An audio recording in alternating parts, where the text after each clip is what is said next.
merma en nosotros ese poder, el calor que está haciendo en esta cabina. Yo empecé con un brío enorme, pero me he ido apagando. No, eso es Olga que decidió, ella tiene parece que un poquito de gripe, entonces decidió bajar el aire. Yo he tenido que usar la mascarilla para poderme echar fresco. No, mejor y poder soportar esto aquí. Olga, yo estoy seguro que Antonio Espaillán no sabe que este aire acondicionado... Brian, manda el mensaje, Brian. No funciona. Bueno, pero tenemos invitados, señores. Aunque la temperatura esté un poquitito alta, tenemos invitados. No, nos atrevemos a hacerlo así porque son invitados que son amigos de muchos años. Amigos de... Bueno, yo no voy a decir de muchos años, de muchas andanzas. Vamos a dejarlo así, porque lo de muchos años le toca a Georgie, que es el mayor, ¿verdad? Doctor, no se deje meter en esas aguas. Nos da mucho gusto recibir al doctor Francisco Tevenín, ginecólogo obstetra y salud perinatal, presidente de la Sociedad Dominicana de Medicina Perinatal SODOMED, y también a la doctora Katy Rodríguez, pediatra perinatóloga, miembro de la directiva actual de SODOMED. Bienvenidos, doctores. Hola, buenas tardes. Qué bueno que nos acompañan. Rudy hablaba de esa historia que los relaciona, pero... Bueno, ellos son ginecólogos y otros pediatras, no nos relacionan ninguna historia. Bueno, papá Babeque. Sí, y de la familia, pero no diga eso en el aire porque van a pensar, ven acá. No, lo que pasa es que usted comenzó a hacer una historia y nosotros aquí los hemos invitado como médicos, pero usted comenzó a hacer una historia. Yo sé que hay una historia de amistad que no tiene nada que ver ni con la ginecología ni con la pediatría. Bueno, vamos al bollo, como dicen. ¿Cuál es el tema central que estamos viviendo ahora en el país? Hay un problema de, ¿cómo se llama? ¿Cómo es la frase, doctor? Que yo le preguntaba, prematuridad. Yo soy bruto para los nombres largos y para las cosas, igual que para esas siglas así.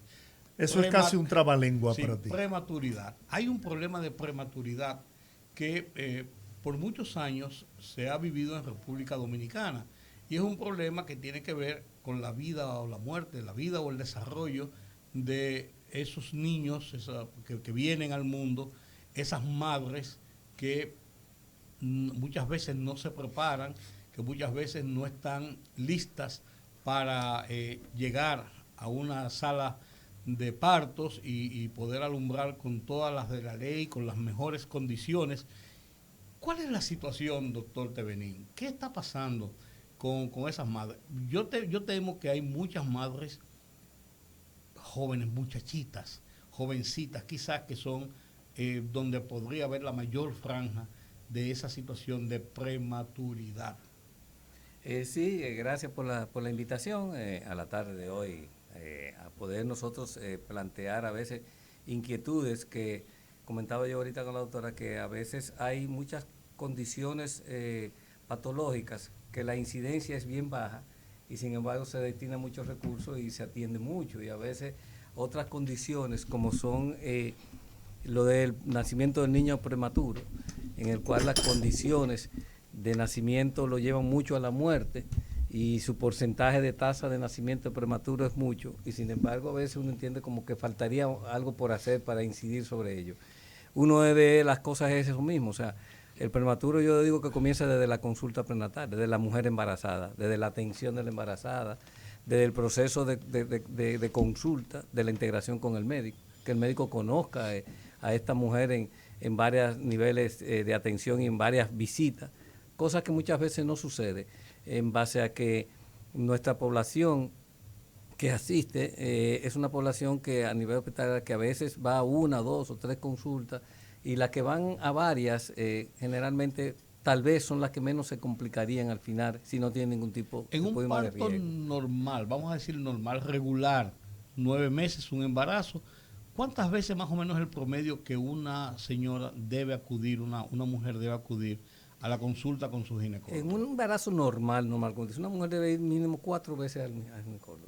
O a los tetras, ¿no? 9 meses, o sea, 4, sí, 4. Con 4 el médico en las primeras 2 ya tiene identificado el problema y en las otras 2 pues va identificando si hay algo que la desvía de de su normal embarazo, entonces aumenta el número de visitas dependiendo de esto. Pero si en las primeras ya usted identifica que hay un riesgo, como tú dijiste en las jóvenes, las adolescentes. Sí. La adolescente es un problema, Sí. es un riesgo. Y entonces ya cuando tú tienes una adolescente embarazada, una niña de 15 años, 16 años embarazada frente a ti en una primera consulta, ya tú sabes que tu nivel de atención debe de ser diferente y que debe de estar en ella a muchos cambios que se van a presentar. Hacen hipertensión, niños con bajo peso, desnutrición, el prematuro, incide en muchos casos, yo diría en un 30% sobre la misma prematuridad de todo el total de prematuro. Entonces, realmente ya el hecho de tú tener un adolescente que se nos embarazan en este sentido, pues es un riesgo que el médico ya debe de tener. Entonces ya esa nos lleva a 2 consultas, 3. Ya, Doctor, esto tiene también una separación que tiene un nivel ya económico, porque regularmente las mujeres con menor poder adquisitivo van menos al hospital, se atienden menos, y no es por un tema de, no, si tiene o no tiene dinero, no, es por un tema incluso hasta de educación. Entonces, ¿cómo ustedes calculan para sacar los índices globales del país? ¿Cómo ustedes calculan eso y el impacto social que tiene en todas las mujeres? Muy buena, Diuca, lo que tú dices, porque realmente la mayoría de las veces nosotros trabajamos con cifras nacionales que da el ministerio, donde se escapa mucho la cifra real que está a nivel privado. Pero sabemos que a nivel privado la mujer cumple más. Fíjate, por ejemplo, una mujer embarazada que va a un hospital, 30 mujeres en la mañana, tiene que llegar a las 5 de la mañana y tal vez le toca que la vean a las 10 o algo así. Y rápido porque son 30 que un médico tiene que ver y tal vez no le dedica el tiempo suficiente. Pero esa mujer tiene hijos, tiene casa, tiene marido. Cuando le dice que tiene que volver dentro de 15 o 20 días, a veces no va, porque ya sabe a lo que va, a que tiene que estar a las 5 de la mañana. Pero una mujer a nivel privado, usted la ve hasta por cita. Usted le dice, te veo a las 5 de la tarde y ella se va, trabaja, come, duerme la siesta, hace lo que quiera y va a las 5 de la tarde. Como quiera se coge su luchita, doctor, porque aquí incluso en el sector privado se está cogiendo una lucha enorme. Pero eso que usted dice es cierto, lamentablemente, pero necesitamos estimulantes para esas mujeres, para que esas mujeres tengan una concienciación de lo importante que es ver la condición del bebé desde su concepción. El estimulante sería realmente, ahí yo te diría que el Estado tendría que participar mucho en esto, más que a nivel privado, porque a nivel privado realmente la mujer tiene un poco más de conciencia, aunque tú dices que se acumulan mucho y pasan su lucha, pero no tiene que estar, si el médico llega a las 4 no van a estar a las 12 del día o a la 1 de la tarde, o sea, realmente se ven menos en una tanda de trabajo para un médico. Entonces, lo primero es que a nivel institucional, pues regularizar un poco la atención desde el punto de vista de orden en este sentido y de que a veces puede ser que hasta se falte personal médico, o sea, porque un médico ver 40, 45 mujeres una mañana a veces o 30 en pocas veces es abrumador y agotador y lo hace en una tanda de trabajo hasta de 2 o 3 horas, ¿no? ¿El médico de familia pudiera ayudar ahí? Perfectamente. Nosotros creemos que tenemos que integrar el médico. Ahí es que entran los niveles de atención primaria, que creo que tienen mucho valor. En nivel de atención primaria, el médico que está en esos niveles de atención es el que debe identificar esas mujeres que son normales y la puede más o menos ir siguiendo. Pero a él hay que educarlo, hay que enseñarle. En esto de parto prematuro nosotros incidimos mucho de que hay que tratar de hacer una política de orientación, de enseñar cómo se identifican las mujeres que tienen el riesgo para tener un niño prematuro, porque todavía estamos en el 9 y hasta el 11% de nacimiento global. Yo decía que nacen en más de 15 millones de niños prematuros por año y una gran cantidad, 1 millón o más de ellos mueren. Entonces, el problema de la muerte del prematuro y lo que cuesta a un nivel hospitalario es alto. O sea, que fallece y como quiera hay un costo elevado.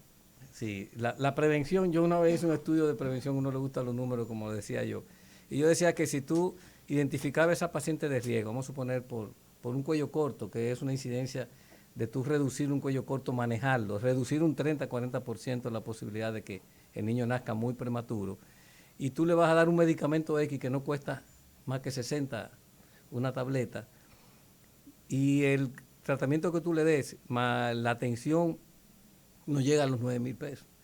¿Cuánto cuesta un prematuro porque nace? Más de $500,000 de pesos. La diferencia es abismal, ¿no? Ahí va yo, doctora Rodríguez, Este es el proceso de la embarazada y cuando ustedes reciben esos niños prematuros. Realmente ha habido que modificar lo que son las aseguradoras y ponerlo como riesgo, como enfermedad de riesgo o alto riesgo. Y de eso que dice el doctor, subió la póliza a $1,000,000 de un prematuro. De un prematuro. Y aún así no alcanza, porque un prematuro que nace de 26 semanas con 1 kilo, que para que lo vean en libras son 2 libras y 2 onzas. Sí. Como dicen, no cabe en la mano. Entonces, ese bebé puede permanecer en una unidad 1 mes, 2 meses, cuidado intensivo, con vigilancia completa, 24 horas por personal médico y enfermera, sin los equipos, la monitorización, los antibióticos, si hay que utilizar transfusiones, es bastante costoso. Le sale caro al Estado tener un prematuro en un hospital público. Y la lucha médica para poder salvarlo, para poder llevarlo a que se críe, ¿qué tiempo, qué significa, tanto en tiempo médico como en tiempo de la familia en ese sentido? Es una Aparte integración. de la parte económica, es una integración, sí. Porque una madre que piensa que va a tener un embarazo normal y a las 20 y tantas semanas le dicen hay que interrumpirlo por cualquier condición materna, fetal, placentaria, el doctor le puede más orientar en ese sentido, y que hay que hacer un abrupto del desembarazo. Y ese bebé tiene que preparar a los padres que no están mentalizados de que viene un prematuro. Y ya luego que nace el prematuro, con el riesgo de fallecer en 72 horas, cuando empieza la circulación fetal propia del bebé, hay muchos cambios que pueden detonar en hemorragias. Y eso puede llevar a que realmente lleve al traste de la vida del bebé. Por lo tanto, tiene que tener una vigilancia de un personal calificado para poder detener esas complicaciones que recién puede pasar a 24 o 48 horas, que son sumamente importantes para el prematuro. ¿Cuál es el promedio de mortalidad en niños prematuros? Del país. Te voy a dar este dato que saqué antes de venir porque uno se mantiene base. Es lo que le decía. Realmente los datos que nosotros dan es lo que da el Ministerio de Salud. Lo que se llama el boletín epidemiológico, que sale por semana. Este es el del último de octubre. Entonces tú te das cuenta de lo siguiente. Mortalidad neonatal, una tasa de 12 por 1,000 nacidos vivos. Eso fue en el 2020. En la misma semana 46. Mortalidad neonatal en la misma semana 46 en el 2021, 16 por 1,000 nacidos vivos. Incrementa un 31%. Entonces tenemos años viendo cómo este incremento. Bueno, en agosto hubo una publicación que se hizo un boom en la misma OPS, la UNICEF, sobre que los prematuros estaban en 35. Sí, pero no bajamos de 30. Tú lo ves 30, 35, 36. Entonces, en comparación de un año con otro, su incremento. Entonces, indudablemente que esa tasa significa que estamos haciendo para que no se nos muera. Cuando hay tanta tecnología. Eso quería saber. Ese riesgo de mortandad es producto de la falta de equipamientos en nuestros hospitales o es algo que se produce de manera normal, natural. O sea, es parte del riesgo que trae ese bebé. Sí, pero ya muchos de los hospitales del país, por lo menos en el Santo Domingo, están preparados. Pero ya un prematuro nace en cualquier clínica. Y tal vez la clínica, como no tiene esa frecuencia de prematuro, muchas veces tiene que trasladarlo a un hospital público para poder dar toda esa tecnología que usted menciona y una vigilancia de un personal neonatólogo intensivista que esté vigilando todas sus complicaciones. Entonces sí, realmente los hospitales son los que más preparados están para recibir prematuros.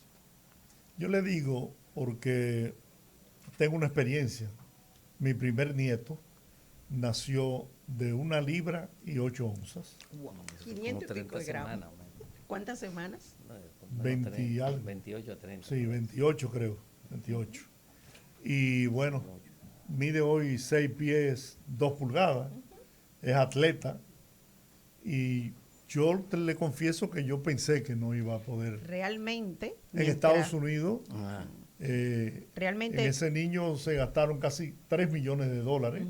Sí, bastante costoso. El seguro, claro.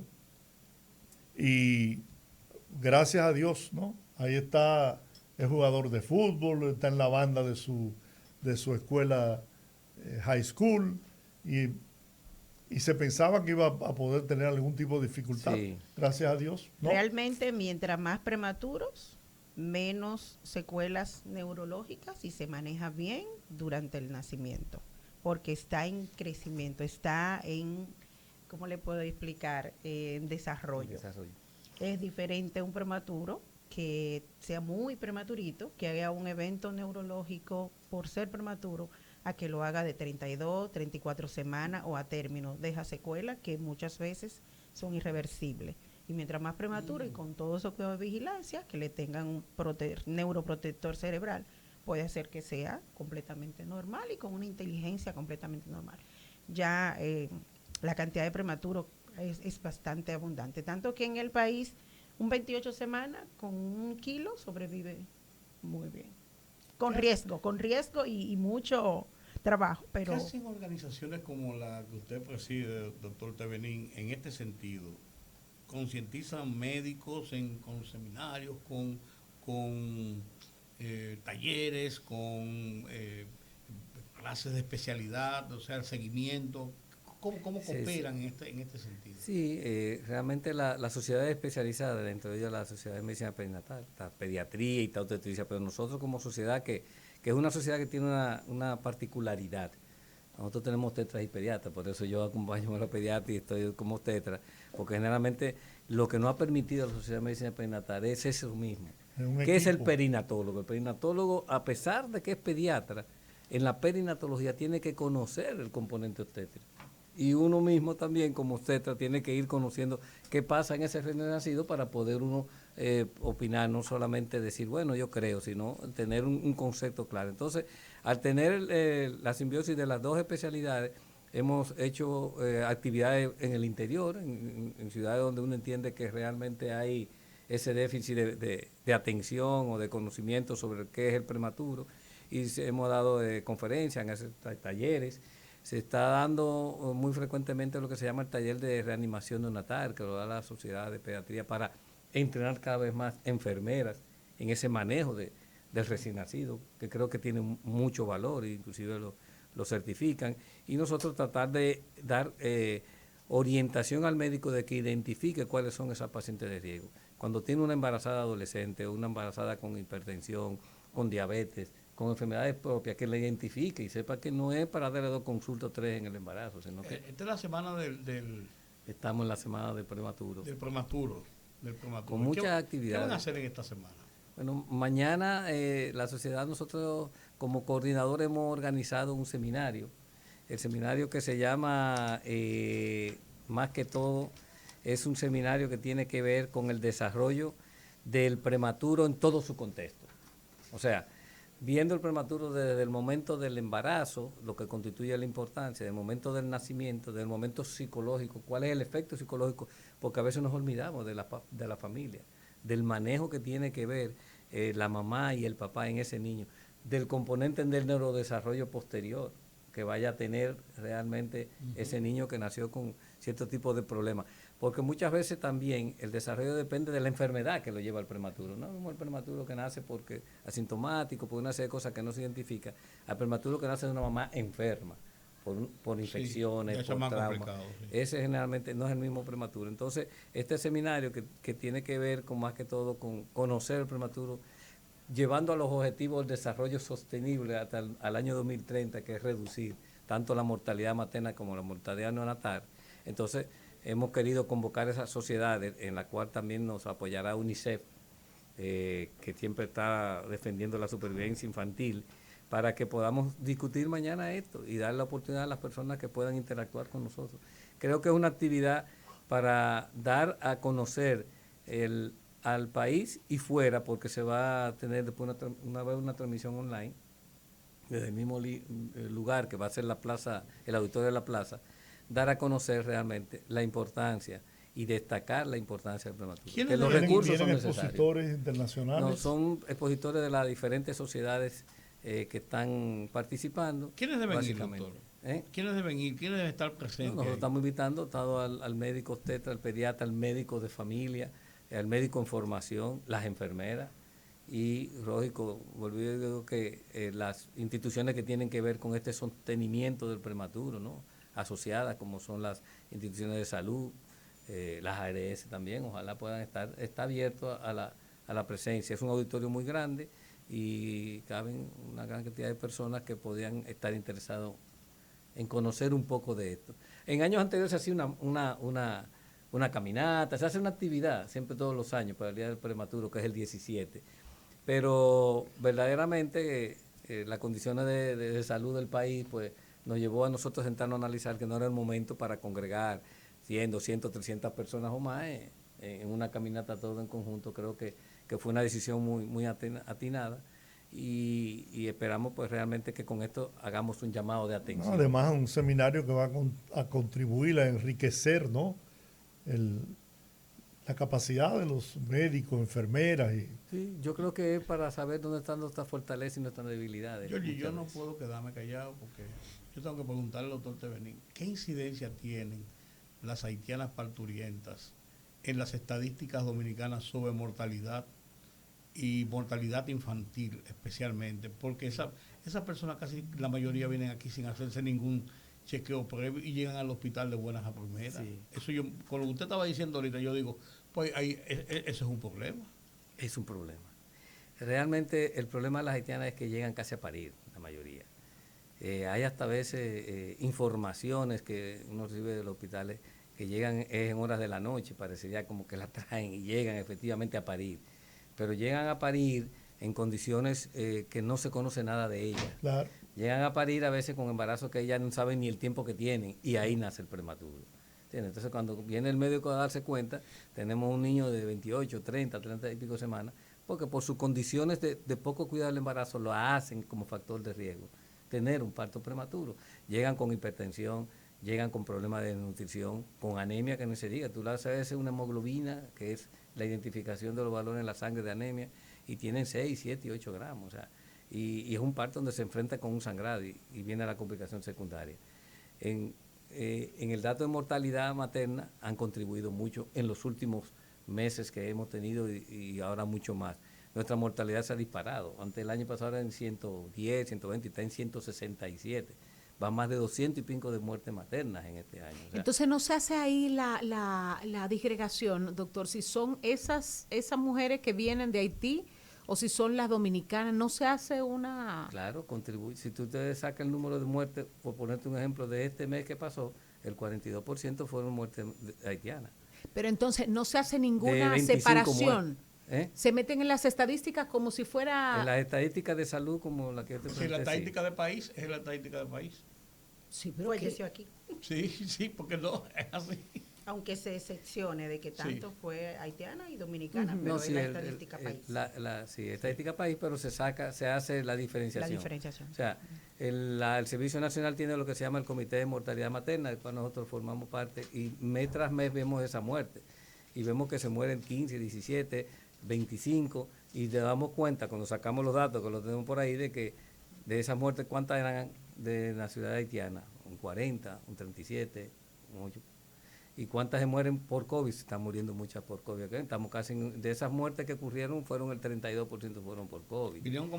Tenían COVID. No, pero no todas ellas, sino tanto en dominicanas como haitianas. Pero el COVID está incidiendo mucho en cofactor en la mortalidad materna. Sí. Entonces, claro, la mayoría, por hecho de ser extranjeras de por sí, no hay que preguntarlo mucho, vienen sin vacunar, o sea, no están vacunadas. Pero hubo un mito al principio que las mujeres embarazadas no podían vacunarse, después que sí, después que no. Bueno, por el hecho de que no se conocía. Tenemos una enfermedad, una patología que cada día se conoce algo nuevo. Comenzamos tratándola con medicamentos que ahora ya ni siquiera se quieren usar y hasta se han echado de lado. Comenzamos diciendo que si el virus atravesaba y afectaba al bebé y producía anomalías, esto se ha demostrado que no. Lo que sí es que parece que infunde una infectación de la placenta y ahí viene la placenta, que es la que maneja el embarazo, la incidencia posible de que ocurra un parto pretérmino muchas veces y que el niño a veces si lo contrae lo trae al nacer o en el procedimiento en sí. Pero realmente el problema no está ahí solamente, está en la madre que está infectada con COVID, que se complica. Yo tenía el dato porque le digo que nos gusta manejar con datos. ¿Cuál es la letalidad de nuestro país? 1.06, ¿no? La letalidad por mujer, gente que se muere. estar embarazada, esa letalidad aumenta, reportado por la OPS y el Centro Latinoamericano de todos los países. Nosotros tenemos el 4.9 de letalidad en pacientes embarazadas con COVID. O sea, es más embarazada a morirte que una población normal donde están todos embarazadas y no embarazadas. El llamado sería, doctor, evitar embarazarse por lo menos en este periodo hasta que... No, porque la mujer embarazada lleva el mismo riesgo de infectarse que una no embarazada. Una no embarazada, o sea, ¿cuánto es la posibilidad que nosotros tenemos en población de que la gente se embarace? Por eso es que vemos tanto CTT y tantas cosas, y yo diría que deben haber más, inclusive por todas las cosas que... Sí, pero déjeme decirle una cosa, doctor, también haciendo ya una responsabilidad personal, cuando vino el proceso de chikungunya, yo quería tener otro embarazo. Ahí sí había que limitar. Sí. Yo dije, no, un embarazo en este proceso es un embarazo donde tú corres un riesgo muy grande. Y de hecho, ustedes, en Brasil se presentaron la mayor cantidad de casos de microcefalia por el tema de la infección con esta enfermedad. Aquí, gracias a Dios, no sé si... Hubo 1%, sí, hubo casos, tuvimos casos sobre todo en hospitales de madres embarazadas, y hubo algo muy característico, que asintomáticas y con las parejas positivas, los dos, y entonces resultado de microcefalia en los bebés. Sí, pero yo quiero hacer un aclarando, como lo que tú dices, o sea, no es lo mismo, o sea, hoy es el día del alcohol, día de no alcohol, ¿verdad? Que se está programando. Y si hablamos del alcohol y el embarazo, nosotros con el alcohol y el embarazo decimos, bueno, ¿qué es lo mejor? ¿Que la mamá beba o no beba? No, la mamá no debe de tomar. ¿Por qué? Porque hay un radical que produce el alcohol, que atraviesa el hígado y atraviesa la placenta y afecta al bebé. La chikungunya, como el Zika, son virus que afectan al bebé. No se ha demostrado que el virus del COVID afecte al bebé. Entonces no es lo mismo. Entonces tú, una mujer, no tienes por qué cohibirla porque no te va a afectar tu bebé. El problema es ella, que se infecte o no. Y si está vacunada, es mucho menos la incidencia de que se complique. Casi de que muera, por ejemplo, ¿no? Entonces, realmente si la embarazada tiene el 85 a 90% ser asintomática con el COVID y no pasar nada, un 10% quedan en ese rango y un 2% es el que va a cuidados intensivos, y tal vez de ahí sacan el porcentaje que se mueren. O sea, realmente ella, con el contexto de la población, se embaraza, la mayoría de ellas van a pasar asintomáticas. En el año 2020 nosotros en las consultas, yo hago muchos estudios prenatales, yo vi muchas embarazadas con COVID, a nivel privado básicamente, y no hay la historia de una de que se complicaran ni tuvieran ningún tipo de complicación fehaciente. Lo que pasa es que vino la variedad diferente del COVID, la variedad Delta, han venido diferentes, y no hay una seguridad de la mujer en vacunarse, y en fin, entonces esto ha incidido en que verdaderamente aún se embarazan, inclusive la norma de la organización es que no tiene que evitar el embarazo. O sea, no hay una normatización de que la mujer no tiene por qué evitar embarazarse aunque estemos dentro de esto, por la incidencia de que el virus pueda tener sobre el bebé. Entonces, no es lo mismo que la chikungunya en este sentido. Bueno, en Haití sí sería saludable también hacerle una campaña a las mujeres para que sí. Y son las que más embarazan. Óigame, parí 4 o 5 muchachos, pero eso creo que de el loco. promedio es casi 6. No, eso es de loco, eso es de loco. Con esa condición. Por ciudadanas haitianas. Y los dominicanas creo que es un 2 puntos y algo, ¿no? Imagínese usted. Bueno, sí. Bueno, doctores, gracias por estar con nosotros. No sé si ustedes... yo quería reiterar una invitación a las personas que escuchan este tan conocido programa, y a los médicos, sé que lo escuchan mucho, que nosotros estamos ya involucrados en la organización del 10º Congreso Mundial de Medicina Perinatal. Hay una Asociación Mundial de Medicina Perinatal que engloba todos los países, vamos a suponer desde Norteamérica, Centroamérica, Latinoamérica, Europa básicamente. Y nosotros pues como sociedad nos hemos encargado de organizar ese congreso para el próximo año. En junio del 2022 se va a realizar en Punta Cana, en el Centro de Convención Internacional. Esperamos entre 1.500 a 2.000 participantes médicos que van a discutir 2 problemas básicos, el problema de la mujer embarazada, el problema del recién nacido con todas sus implicaciones, y el problema de salud pública que implica todas las complicaciones del embarazo y del recién nacido. O sea que son temas centrales del cual van a salir muchos temas secundarios. Podemos vivir la vivencia, esas personas que vienen y sí veo un buen intercambio.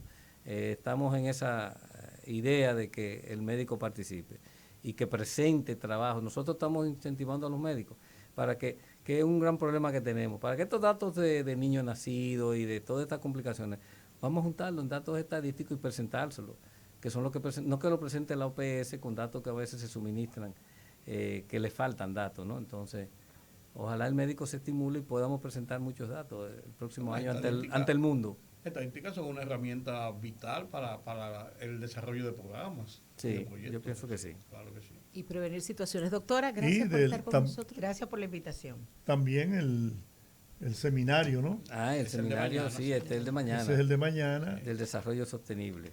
El Seminario Supervivencia y Desarrollo del Prematuro. Yo no soy capaz. Objetivo del desarrollo sostenible. Yo no soy capaz de aprenderme eso. Soy demasiado largo. Prematuridad. Sí, una palabra en globo. Bueno, pues despedimos al doctor Francisco Tevenín, ginecólogo obstetra, y también a la doctora Katy Rodríguez, pediatra perinatóloga. Gracias por estar con nosotros. Gracias y contribuir éxitos con el prematuro. Bueno, a los médicos ya saben que tienen 2 citas ahí. Sí, señor. Y no son prematuras. Vamos a la pausa. Vamos a la pausa.